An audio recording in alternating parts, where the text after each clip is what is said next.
first floor of the house. Just to give you a quick description of the space, we envision the kitchen being right here with an open concept dining room, living room area. This sort of wall that you see here, we're gonna have exterior gray doors here, and this space here will be a perimeter room. We call it sort of the formal ballroom. The really neat thing about one of the really special aspects of this house is this beautiful plaster ceiling, which is original.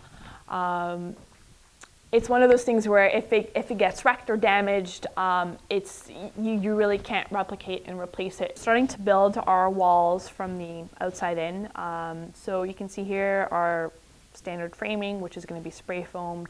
Inboard of that we have a Tyvek sheet, which essentially its purpose is to make sure that spray foam doesn't penetrate that core mesh fabric we talked about.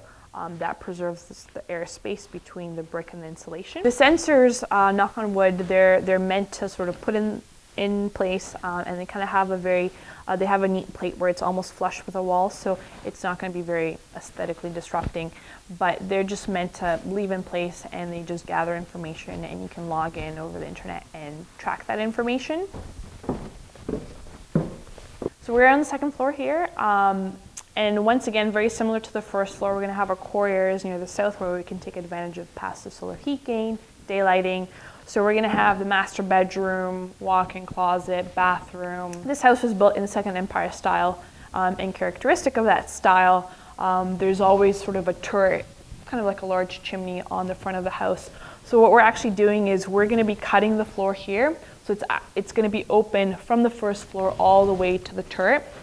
We will be installing a skylight here, but the really neat thing is during the summer, instead of using air conditioning, we're going to be opening, this space is going to be open.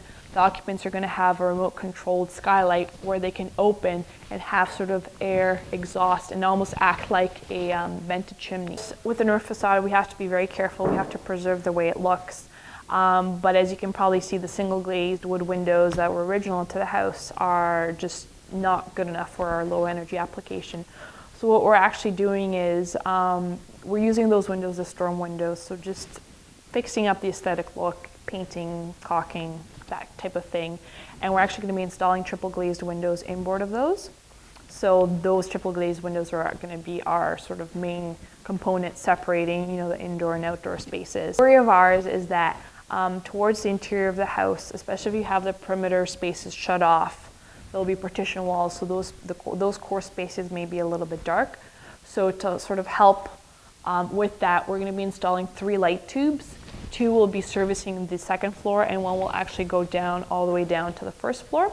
So we have a little bit more natural light near sort of the center of the house. We get the house for a period of 1 year while we monitor it and operate it the way we want. So turning down those spaces for the majority of the winter time to see how low our energy consumption can be and how well the heat pump works. So during that 1 year where we're operating the house, we're going to have tours happening where anybody from kind of the residents around the neighborhood to different engineers, architecture firms, anybody really that's interested to come and visit the house.